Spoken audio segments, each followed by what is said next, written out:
What's up, everybody? It's your boy Stevie the Black, STEVEE the Black. I'm back, and I'm here to just give you this quick little video. As you know, I told you I'm not doing predictions video anymore because it just isn't kind of worth it. But I didn't want to go 7 days without making a video, so I want to make this video about everything that's been going on and everything that I've been hearing and seeing since Sunday's game. And I want to start off by saying EDP is right. He is right in the sense that I am not going to get sucked back in to this. The Eagles are going to do it. They're going to do it. They're going to do it. Now, by all means, as I said earlier in the season, I'm ride or die with the Eagles. When the ship's flying high, I'm on that ship. And when it's sinking low, I'm still on the ship. And trust me, this season we've been sinking. We've been sinking. Now, here's the thing.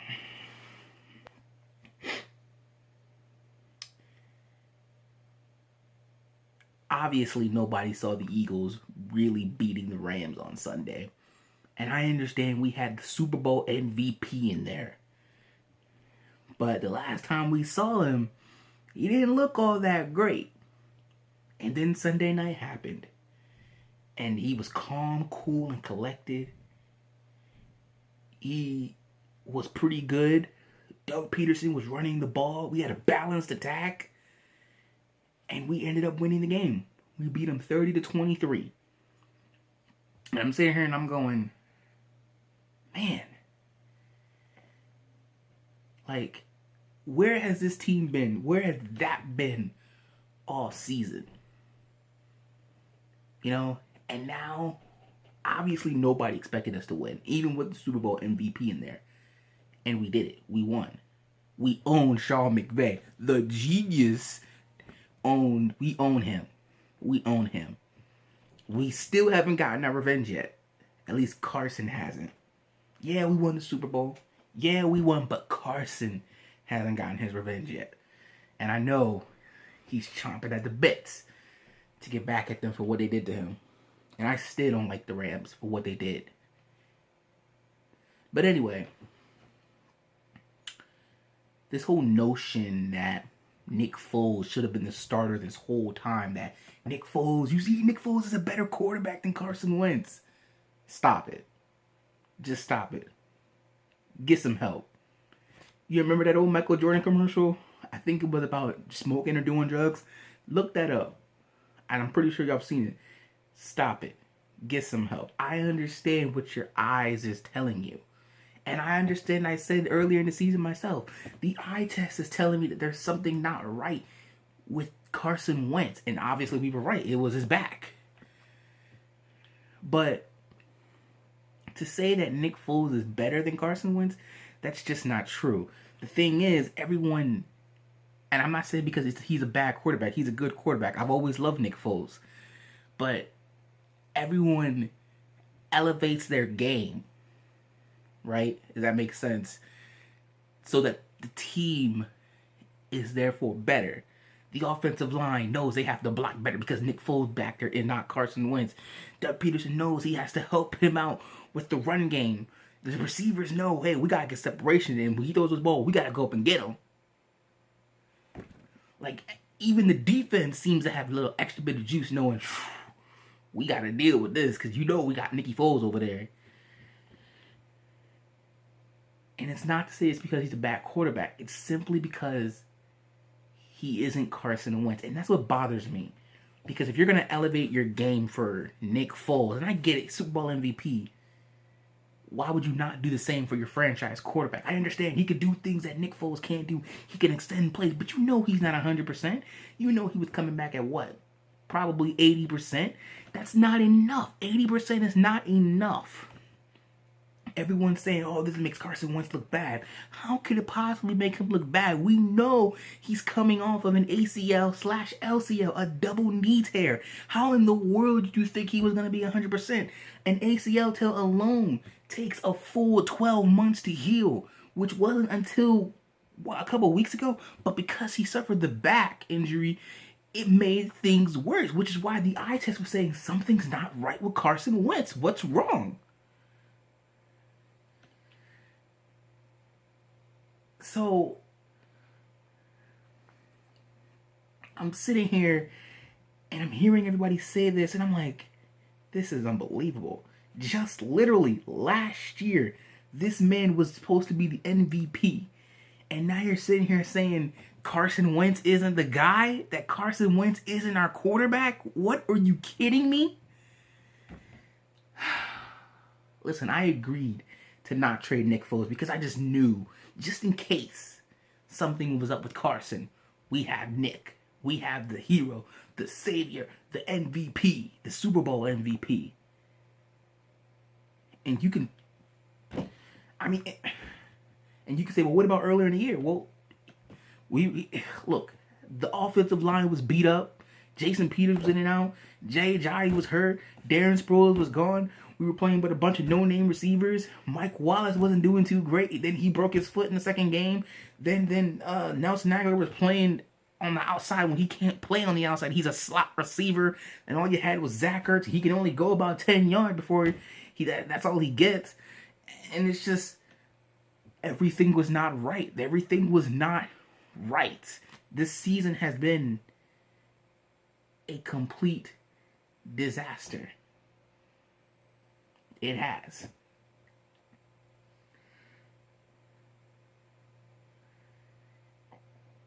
But anyway, they're saying they're not putting Carson Wentz on IR because they want to. He's not going to play until he's 100%. Bull jive. We all know Carson Wentz is not going to be 100% until next season. Next season, hopefully, it would have been more than a year. He should trust his knee a little bit more. His back won't be hurt because it takes about 3 months to heal. By training camp, he should be 100% and ready to go. By training camp, he should be. Matter of fact, I'm proclaiming right here, right now, that 3 things are going to happen next year when Carson Wentz is our quarterback. Number 1, we're going to win the MVP. Or, my bad, we're going to win the NFC East. Like, we're going to get that out the way right now. We win in the NFC East. Number 2, Carson Wentz is going to have over, let's see, what do you have? 33 MVP year. So I'm going to say, let's just say 35 touchdowns. 35 touchdowns. Let's see, he had 7 this year, 7 last year. We'll say maybe 8 interceptions. Not bad. And he will be the comeback player of the year. Might even be in the running for MVP. But, every year it's somebody new, unless you give it to Tom Brady by default, which, let's be honest, he got it by default. So, Carson Wentz will be back to 100%, and I cannot wait. And he will prove the doubters wrong once again. I was listening to the 4th and John podcast, and E-Rock said, we're going to have to hit a hard reset. Like, hit the reset button, turn it off, unplug it, and start all over from scratch.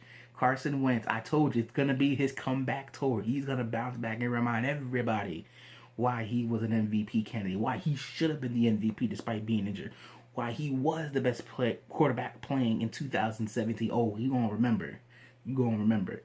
But anyway, back to this season. I agree with EDP because all season long, I've been trying to stay positive, and I'm trying to say we can do it if we just do this and we do that. But the Eagles kept letting me down, and now I'm just supposed to believe, and granted, he played great, that because Nick Foles was in there, and every time Nick Foles is in there, all he does is win, I'm just supposed to believe that we're going to go into the playoffs. We have to rely on one more Minnesota Vikings loss. They have the Lions and the Bears. The Lions suck, but it is on the road, so who knows? And we are talking about Kirk Cousins. And then the Bears have already clinched the NFC North, so they have nothing to play for. And if you absolutely think that the Rams are going to lose one more game, they're not. They're playing the Cardinals and the 49ers. Don't tell me that the Cardinals and 49ers are going to beat them, which means the Rams are going to go 13-3, which means they'll keep the number 2 seed, which means the Bears will have nothing to play for week 17, which means they'll be resting their starters. Come on. So that means our only hope would be the Lions. Because you think I'm gonna believe in Chase Daniel to beat the Minnesota Vikings? No.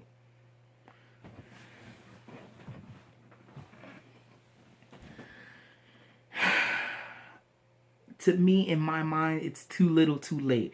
Now, obviously, anything can happen. It's just the NFL. Like, literally, again, we beat one of the best teams in the NFL this past Sunday night.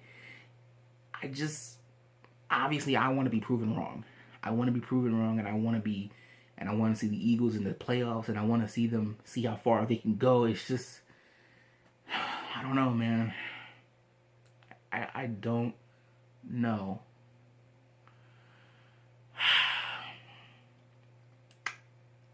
I hope I'm wrong. I hope we get into the playoffs, but I don't want to be sucked back in because I don't want to be disappointed. That's why when I was watching that Rams game, I'm sitting here and I saw the first drive and I was like, okay, that's pretty good. You know, maybe they might fight, and you know, that's what I wanted to do against the Saints. But hey, if they're gonna do it now, just do it now. And then they started getting better and better, and things are getting better and better. And I'm like, okay, wow, okay, all right, oh yeah, yeah. And by the end of the game, I'm sitting there cheering, come on, you can do it, you can do it. Because I didn't expect them to win, and I was so shocked. I honestly, I've been saying the whole year, even before this, that I thought we could beat the Texans. Like, they're a good team, but they're not unbeatable. I think we can beat them, especially at home. If Doug Peterson does what he did on Sunday and has a balanced attack, and everybody continues to step their game up, and this defense continues to step its game up. I mean, heck, it's ski mask season now, not the underdog. It's ski mask season. We gonna be stealing some games, right? Well, hey, if we gotta win out, let's just do this thing, man. And then EDP was like, watch them beat the Texans, beat the Rams, but then they're gonna lose to the Redskins. I swear, you lose to Josh Johnson, or whatever his name is. I think it's Josh Johnson. You lose to him, you don't deserve to make the playoffs anyway.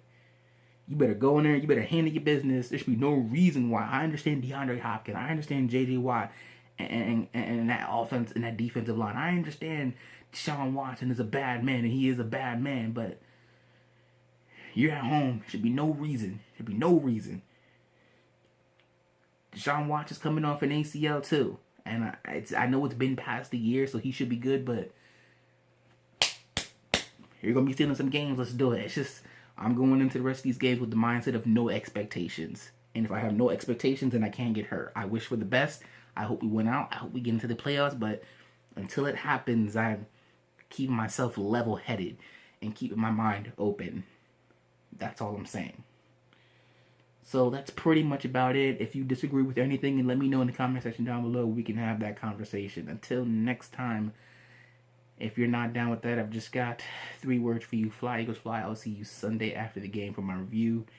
Peace out, guys. Just don't remember to rate. Please remember to rate, comment, subscribe, and share. Now, peace out for real.